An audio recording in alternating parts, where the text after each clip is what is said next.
ವಿಷಯವಾಯಿತಲ್ಲ. ಇಷ್ಟಾದರೆ ನನಗೆ ಸಾಕು. ರೇವತಿ ನಕ್ಷತ್ರದ ಮೈತ್ರ ಶುಭ ಮುಹೂರ್ತದಲ್ಲಿ ನಮ್ಮ ವ್ರತ ದೇವರಿಗೆ ಪ್ರಾರ್ಥನೆಯನ್ನು ಮಾಡಿ ಮುಂದುವರಿಯುತ್ತೇವೆ.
ಶ್ರೇಷ್ಠ ಮುನಿಗಳಾದಂತಹ ಕಣ್ವರು, ಕಾಶ್ಯಪರು, ಪರಶುರಾಮರು, ನಾರದರು ಎಲ್ಲರೂ ಬಂದರು.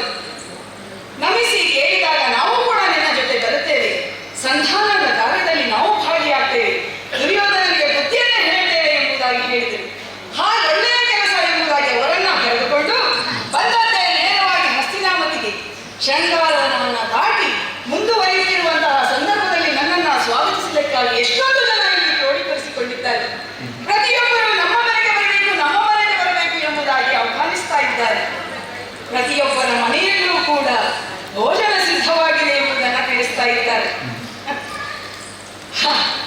ನಾಳೆ ಅಥವಾ ನಾಡಿದ್ದು ಇವರ ಮಧ್ಯದಲ್ಲೇ ಸಭೆಯಲ್ಲಿ ಕುಳಿತು ಮಾತಾಡಬೇಕು. ಹಾಗಾಗಿ ಮತ್ತೆ ಮುಜುಗುರಕ್ಕೆ ಅವಕಾಶ ಆಗಬಾರದು ಎಂಬ ಕಾರಣಕ್ಕಾಗಿ ಪ್ರತಿಯೊಬ್ಬರ ಮನೆ, ಭೀಷ್ಮರ ಮನೆ, ದ್ರೋಣರ ಮನೆ, ಕೃಪರ ಮನೆ, ಪ್ರತಿಯೊಬ್ಬರ ಮನೆಗೆ ಹೋಗಿ ಕುಶಲವನ್ನು ವಿಚಾರಿಸಿ ಬಂದವನಿದ್ದೇನೆ.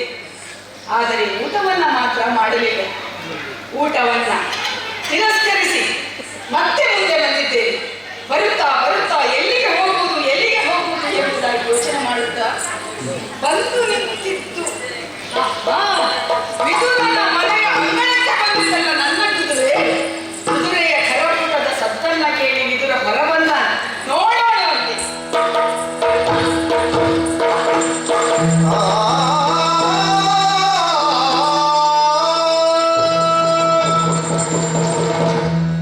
ನೋಡಿದ ಗಂಡನಿಯ ಜನ್ಮ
ಅಖಿಲಾಂಡ ಕೋಟಿ ಬ್ರಹ್ಮಾಂಡ ನಾಯಕನಾಗಿರುವಂತಹ ಶ್ರೀಕೃಷ್ಣ ನನ್ನ ಮನೆ ಬಾಗಿಲಿಗೆ ಬಂದಿದ್ದಾನೆ. ಹೌದು, ಶ್ರೀಕೃಷ್ಣ ನನ್ನ ಮನೆಗೆ ಬರಬೇಕೆಂದು ನಾನೂ ಕೂಡ ಸಕಲ ಸಿದ್ಧತೆಯನ್ನು ಮಾಡಿಕೊಂಡವನೇ. ಆದರೆ ಕೃಷ್ಣ, ಇದು ಹಸ್ತಿನೇ. ನಿನಗಾಗಿ ಪರಮ ಭಾಗವತೋತ್ತಮರೆನಿಸಿದಂತಹ ಭೀಷ್ಮಾಚಾರ್ಯರು, ಕೃಪಾ ದ್ರೋಣಾಚಾರ್ಯರು ಕಾಯುತ್ತಾ ಇದ್ದಾರೆ. ಸಂಧಾನಕ್ಕೆಂದು ಬರುವಂತಹ ನಿನ್ನನ್ನು ಸ್ವಾಗತಿಸುವುದಕ್ಕೋಸ್ಕರ ಕೌರವನು ಸಿದ್ಧನಾಗಿ ನಿಂತಿದ್ದಾನೆ. ಅಂತಿರುತ್ತ ನೀನು ನನ್ನ ಮನೆ ಬಾಗಿಲಿಗೆ ಬಂದಿರುವುದು ನನ್ನ ಅಹೋಭಾಗ್ಯ ಸ್ವಾಮಿ, ನನ್ನ ಅಹೋಭಾಗ್ಯ. ಕೃಷ್ಣ ಕೃಷ್ಣ,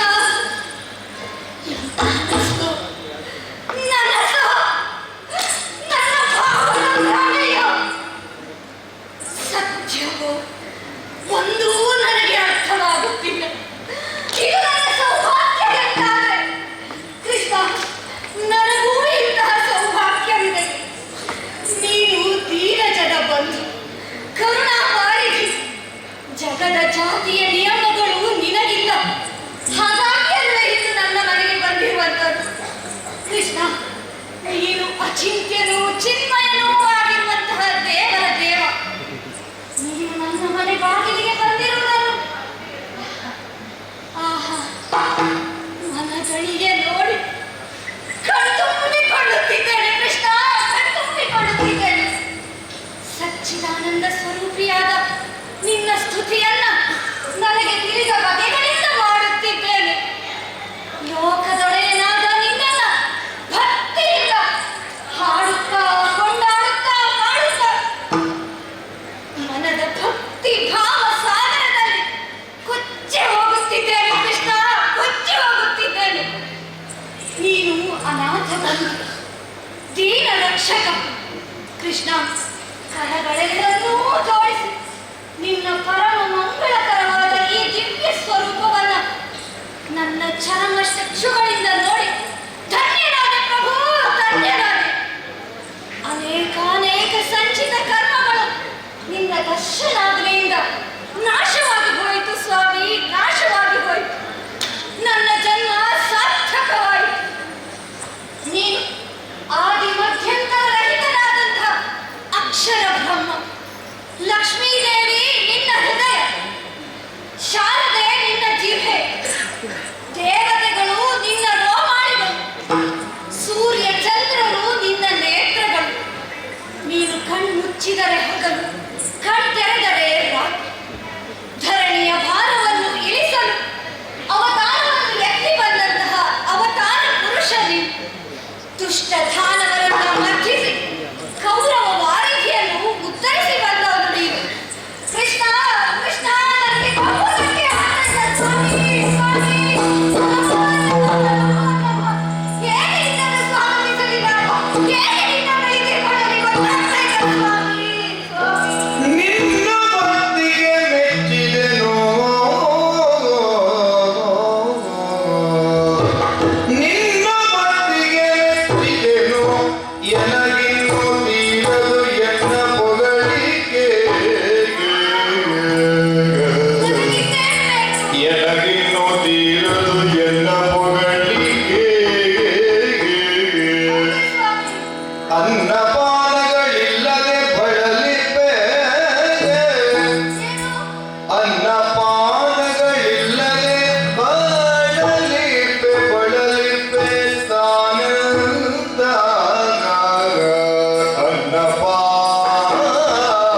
ಅನ್ನಪಾನಗಳಿಲ್ಲದೆ ಬಳಲಿಪೆ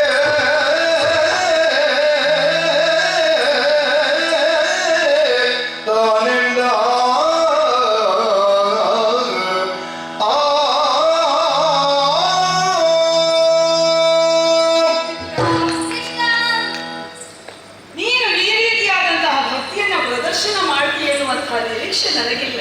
ಓಹೋ, ನನ್ನ ಭಕ್ತನೇ ಎಂಬುದನ್ನು ಬಂದೆ. ಹ, ಹಾಗಾಗಿ ನನ್ನ ರಥ ನನಗೆ ಗೊತ್ತಿಲ್ಲದ ಹಾಗೆ ನಿನ್ನ ಮನೆಯಂಗಳಕ್ಕೆ ಬಂತು. ಹೌದೇ? ಬಂದಂತಹ ನನ್ನನ್ನು ನೋಡಿ ನಿನ್ನ ಆನಂದ ಹೇಳಲಿಕ್ಕೆ ಸಾಧ್ಯವಿಲ್ಲ. ಖಂಡಿತ. ಪ್ರೀತಿಯ ಏತಿಯ ಉರುಳಾಡ್ತೀಯ, ಮಾತಾಡ್ತೀಯ, ಅಳ್ತೀಯ, ನಗುತ್ತೀಯ, ಏನು ಒಂದು ಅರ್ಥ ಆಗ್ತಾ ಇಲ್ಲ. ನಿನ್ನ ಭಕ್ತಿ ಭಾವವನ್ನ ಪ್ರದರ್ಶನ ಮಾಡಲಿಕ್ಕೆ ನಿನಗೆ ಯಾವ ದಾರಿಯೂ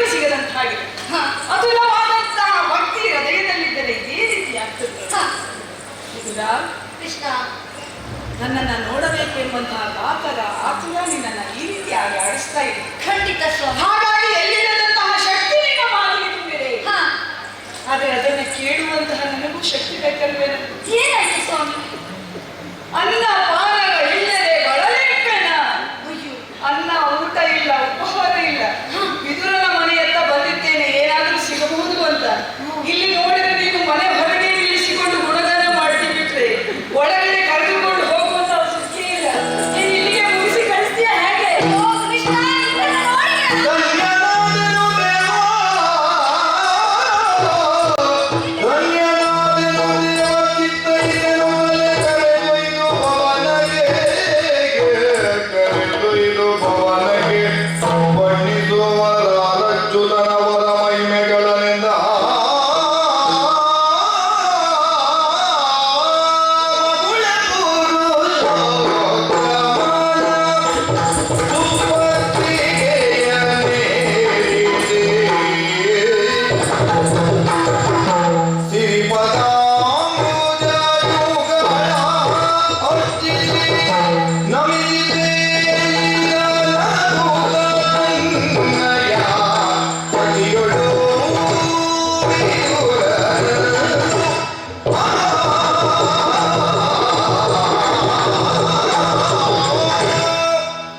ಕೃಷ್ಣ, ಕ್ಷಮಿಸಬೇಕು.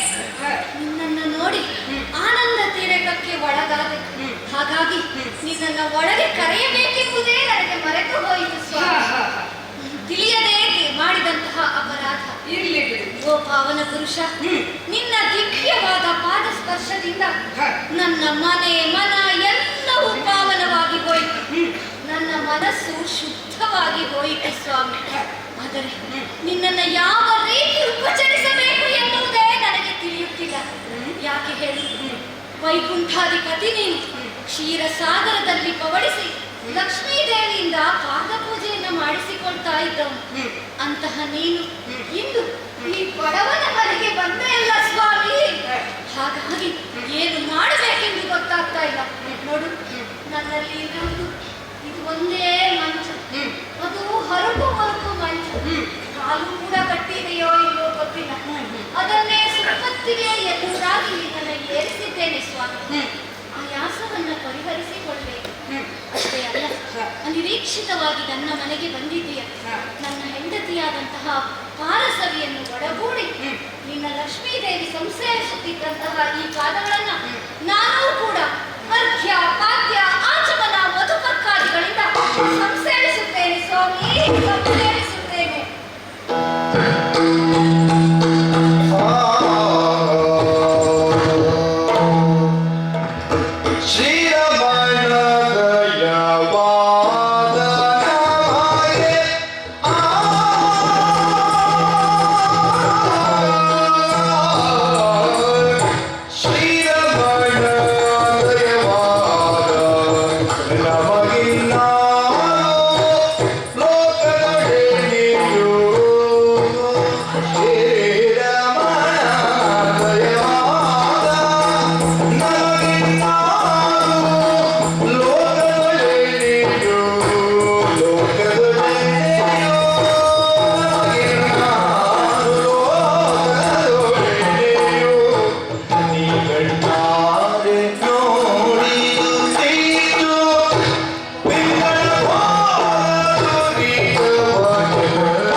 ದಿವ್ಯ ಪಾದ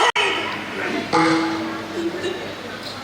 ಈ ಪಾದ ನಮ್ಮ ಮನೆಯನ್ನು ಮನವನ್ನು ಪಾವನಗೊಳಿಸಿದೆ ಕೃಷ್ಣ, ಪಾವನಗೊಳಿಸಿದೆ. ಅನೇಕ ಸಂಚಿತ ಜನ್ಮಗಳ ಸುಕೃತದಿಂದ ಜಗದೀಶ್ವರನಾದ ನಿನ್ನ ಸಿರಿಪದಾಂಬುಜದ ದರ್ಶನವಾಯಿತು ಸ್ವಾಮಿ. ಇನ್ನೇನು ಬೇಕು ಹೇಳು ನಮಗೆ. ನಿನ್ನನ್ನು ಭಕ್ತಿಯಿಂದ ಅರ್ಚಿಸ್ತಾ ಇದ್ದೇನೆ. ನಮ್ಮ ಪಾಪವೆಲ್ಲವೂ ಕೂಡ ದಹಿಸಿ ದತ್ತವಾಗಿ ಹೋಯಿತು. ಜನ್ಮ ಮೃತ್ಯು ಜರ ವ್ಯಾಧಿ ಎಲ್ಲವುಗಳಿಂದವೂ ಬಿಡುಗಡೆ ದೊರಕಿತು ಸ್ವಾಮಿ. ನನ್ನಂತಹ ಪುಣ್ಯವಂತರು ಯಾರಿದ್ದಾರೆ ಹೇಳು? ನನ್ನ ಹೆಂಡತಿಯನ್ನು ನೋಡು, ಆಕೆಯೂ ಭಕ್ತಿ ಪರವಶರಾಗಿ ಬಿಟ್ಟಿದ್ದಾಳೆ. ಕೃಷ್ಣ ಕೃಷ್ಣ ಕೃಷ್ಣ. ನೈವೇದ್ಯ ಉಂಟು ಇಲ್ವೋ? ಕೊಡ್ತೇನೆ ರಮಣ, ಕೊಡ್ತೇನೆ.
ಅಷ್ಟೇ ಅಲ್ಲ, ಈ ಧರಣಿಯನ್ನ ಉದ್ಧರಿಸುವುದಕ್ಕಾಗಿ ನಾನಾ ಅವತಾರಗಳನ್ನು ಎತ್ತಿ ಬಂದವನು.